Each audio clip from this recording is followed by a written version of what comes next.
Hər vaxtınız xeyir, Dost televiziyasının efirində qayğı proqramını izləyirsiniz. Biz ənənəvi olaraq həm Əmək və Əhalinin Sosial Müdafiəsi Nazirliyi və Nazirliyin tabeliyində olan agentliklər və qurumların fəaliyyəti ilə bağlı burada həm məlumatlar təqdim edirik, həm vətəndaşlarımızı əhatə edən sosial dəstək proqramları barəsində və ümumiyyətlə həssas kateqoriyadan vətəndaşlarımızı əhatə edən xidmətlər barəsində məlumatlar veririk. Bugünün müzakirə mövzusu görmə qabiliyyəti məhdud şəxslərin sosial reabilitasiyası və bərpası prosesi ilə bağlı olacaq və sırf bu mövzuda müzakirə aparacağımız qonağımız həssas əhali qruplarına olan şəxslər üçün sığınacaq və sosial reabilitasiya müəssisəsinin görmə qabiliyyəti məhdud şəxslərin sosial reabilitasiya və bərpası şöbəsinin müdiri Vüsalə xanımdır. Xoş gəlmisiniz. Çox sağ olun Murad müəllim. İşləriniz necədir? Şükür, yaxşı. Təşəkkür edirəm sizə bizi dəvət etdiyiniz üçün. Çox sağ olun. Dost TV-yə və sizin əməkdaşlara uğurlar arzulayıram. Təşəkkür edirəm. Ümumilikdə təmsil etdiyiniz müəssisənin fəaliyyəti sırf həssas kateqoriyadan vətəndaşlarımıza xidmətə yönəlib və sözügedən müəssisədə bir neçə fərqli istiqamətdə fəaliyyət göstərən şöbə var. Onlar həm müəssisədə sığınacaq funksiyasını yerinə yetirirlər, həm də müəssisənin əsas funksiyası olan sosial reabilitasiya prosesini həyata keçirirlər. Amma müəssisənin digər bir şöbəsi digərlərindən daha spesifikdir, daha fərqlidir. Bu məhz təmsil etdiyiniz görmə qabiliyyəti məhdud şəxslər üçün sosial reabilitasiya və bərpa şöbəsidir. Mən istəyirəm ki, bu şöbənin fəaliyyətinə danışaq.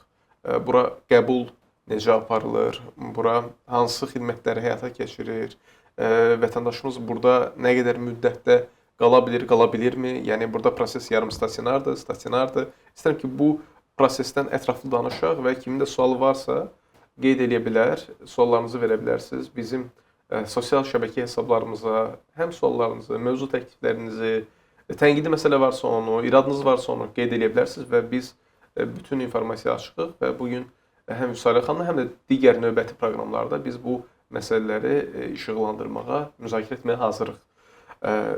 Deyək, bu şöbənin əsas fəaliyyəti, istiqamətləri nələrdir? Qeyd edim ki, həssas əhali qrupundan olan şəxslər üçün sığınacaq və sosial reabilitasiya müəssisəsinin görmə qabiliyyəti məhdudluğu olan şəxslər üçün sosial reabilitasiya və bərpa şöbəsi 2017-ci ildən fəaliyyətə başlayıb.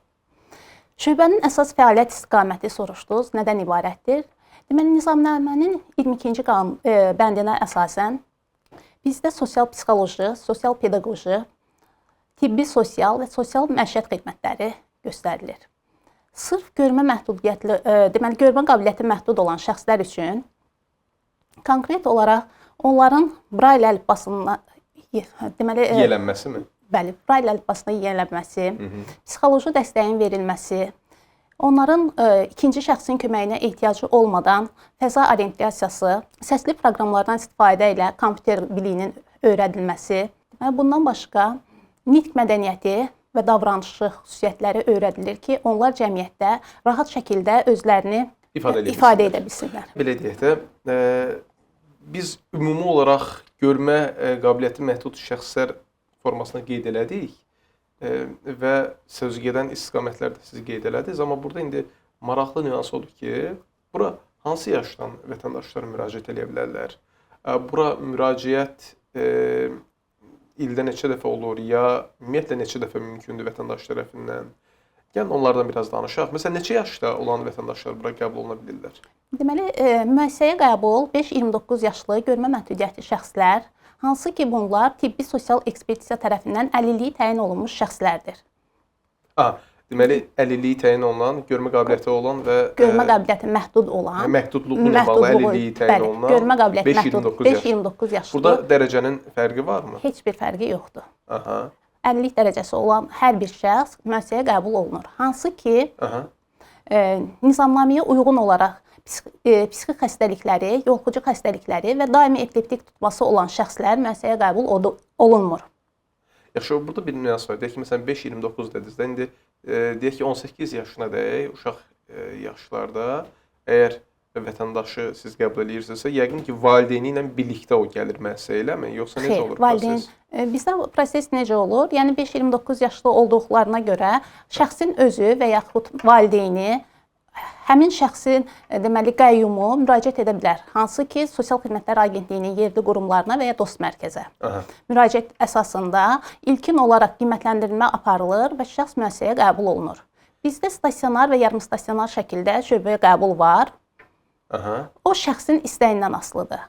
Yəni təbii ki, bizim müəssisə Bakı şəhərində yerləşdiyinə görə rayondan gələn əksər görmə məhdudiyyətli şəxslər stasionar şəkildə qəbul olunur. Bunlar qalırlar, yaşayırlar və həmin müddətdə tam təminatla həmin müddətdə bəli, tam olaraq hər bir şeylə təmin olunur. Belə ki, gündə 3 dəfə isti xörəklə, 2 dəfə qəlyanaltı ilə onların yaşam tərzi üçün lazım olan hər bir şərait, yəni sığınacaqda onlara yaradılıb. Nə qədər müddətdə qalırlar müəssisədə? Müəssisədə 3-6 ay ərzində qalma imkanları var. 90 gündən 180 günə qədər. Bunu necə müəyyən olur? Yəni bunu sizin mütəxəssislər mi müəyyən edir ki, o artıq istədikləri səviyyəyə gəlib çatıb, ya necə olur? İlkin olaraq bizdə fərdi inkişaf planı hazırlanır. Hansı ki, bu fərdi inkişaf planına uyğun olaraq sosial işçi tərəfindən qiymətləndirilmə aparılır. Onun üçün fərdi inkişaf planı hazırlanır. Hansı şəxslər var ki, 3 ay müddəti, yəni bütün sosial xidmətlərdən yararlanmış olur, tam cəmiyyətə inteqrasiya olunma qabiliyyətinə malik olur. Həmin şəxslər 3 ay müddətində, yəni müddəti bitmiş hesab olunur. Əgər ehtiyac olarsa, 3 aydan 6 aya qədər vaxtı uzatma imkanımız var. Başa düşdüm. Deyək ki, əgər Bakı şəhərində yaşayırsa, hansısa vətəndaş müraciət edib və siz onu qəbul eləmisiniz, o, belə deyək də, qalmayaraq gündəlik müəyyən saatlar ərzində gəlib gedə bilir, eləmi? Bəli, yarım stasionar şəkildə gəlir, yəni sosial xidmətlərdən yararlanır, gündə bir dəfə isti yemək və 2 dəfə qəlyanaltı onlara da şamil olunur. Sadəcə olaraq onlar gedib öz evlərində qalırlar, yəni orada qalmamaq şərti ilə. Ancaq sosial xidmətin sosial xidmətdən yəni yararlanırlar. O bayaq bir nüansı vurğuladı. Siz fərdi inkişaf planı dediniz, tərtib olunur. Fərdi inkişaf planının tərtib olunması prosesi, burada hansı nüanslar diqqətə alınır? Bu necə müəyyənləşdirirsiniz? Biraz istəyirəm bu barədə məlumat verəsiniz. Deməli, ilkin olaraq şöbəyə gələn benefisiarlar sosial işçi tərəfindən qiymətləndirilmə aparılır. Belə ki, ona xüsusi olaraq hansı deməli xidmətlər göstəriləcək, ilkin olaraq inkişaf planına qeyd olunur. Sonra aylıq həmin deməli şəxsin hansı sosial xidmətdən istifadə etdiyi, hansı dərəcədə, yəni irəliləyişlərin olması bizim keyslərdə qeyd olunur. Davamlı olaraq hər ay plan və hesabat yazılır. Belə ki, bunlar ilkin olaraq təkcə deməli sosial işçi tərəfindən deyil, sosial deməli psixoloq tərəfindən, sosial pedaqoq tərəfindən və həkim müayinəsindən keçmiş olurlar. Yəni ilkin o qiymətləndirilmə aparılır və kompleks qiymətləndirilmə bəli aparılır və ondan sonra sosial xidmət göstərilməyə başlanılır. Burada istəyirəm ki, məsələn bayaq proqramın əvvəlində qısa olaraq vurğuladınız, o ətraf mühiti belə deyək qavrama və s. o digər bacarıqlara yiyələnməsi istiqamətində dediniz ki, işlər həyata keçirilir. Bəli. Bax istəyirəm o prosesdən danışasınız biraz. İlkin olaraq deyim ki, bizə gələn deməli görmə məhdudluğu olan şəxslər sərbəst şəkildə gəzə bilmirlər. İkinci şəxsin köməyinə ehtiyacı olur.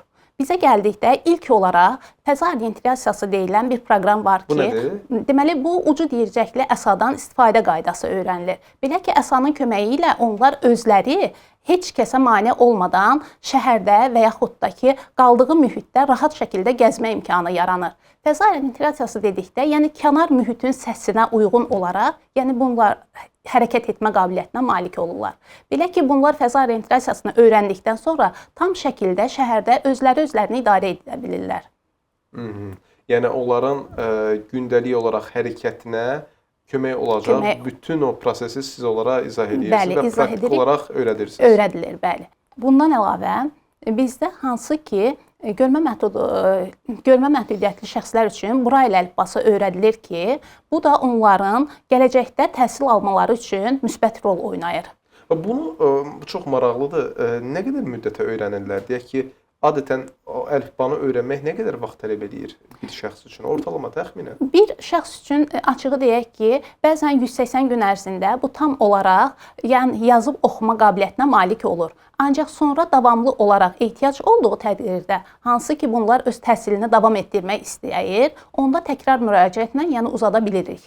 Başa düşdüm. Ehtiyac olduğu təqdirdə ehtiyac siz buna da olduğu baxa təqdirdə, bilirsiniz. bəli, bir neçə tutaq ki, 180 gün tamam olur. Yenidən şəxsi biz evə çıxarış veririk. Bir neçə aydan sonra yenidən qəbul edərək həmin deməli proqramın sonunu davam etdirmə imkanımız var.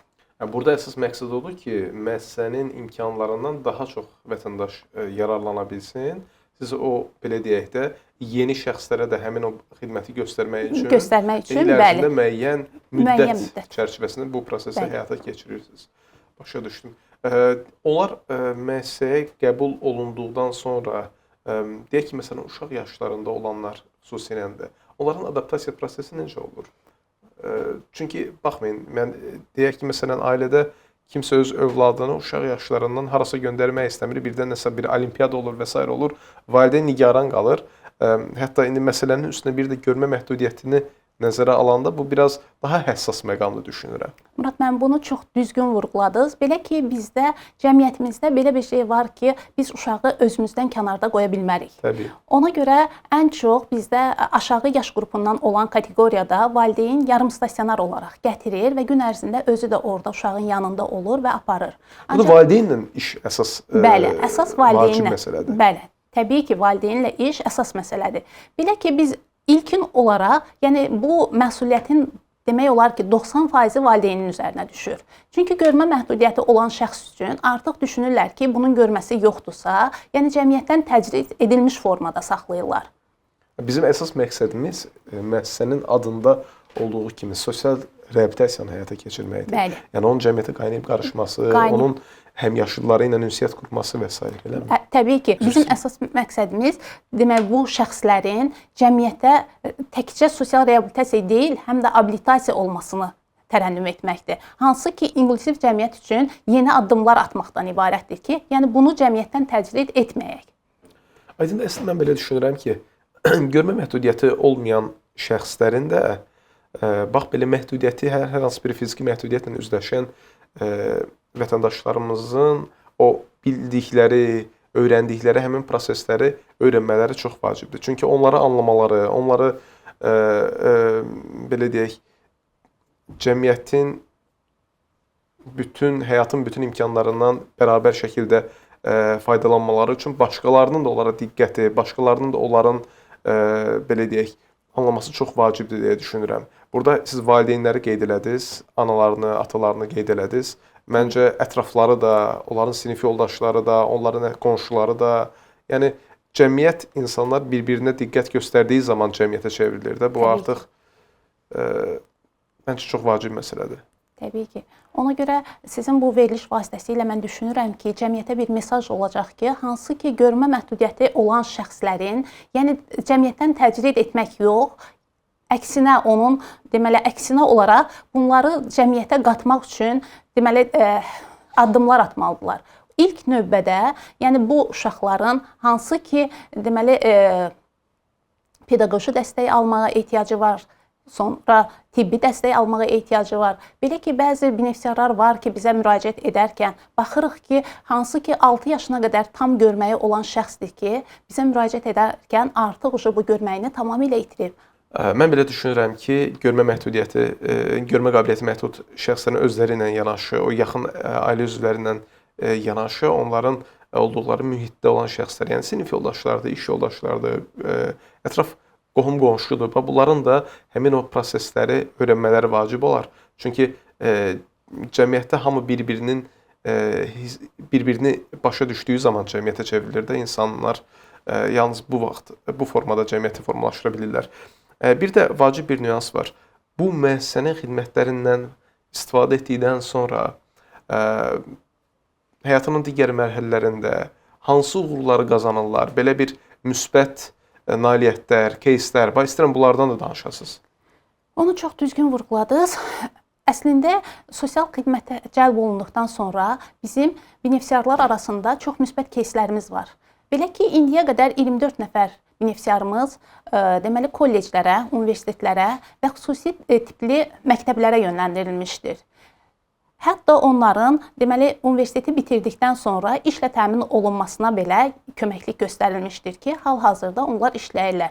Bundan əlavə bu və digər səbəbdən hansı ki attestat deməli almayan benefisiarlarımız var ki, onlara köməklik göstərilərək eksternat imtahanlara cəlb olunmuş və attestatla təmin olunmuşdular.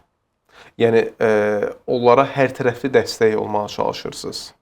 Onların nəinki gündəlik belə deyək də hər hansı bacarıqlara yiyələnməsi, eyni zamanda digər məsələlərdə də dəstəyini əsirgəmirsiniz. Bəli.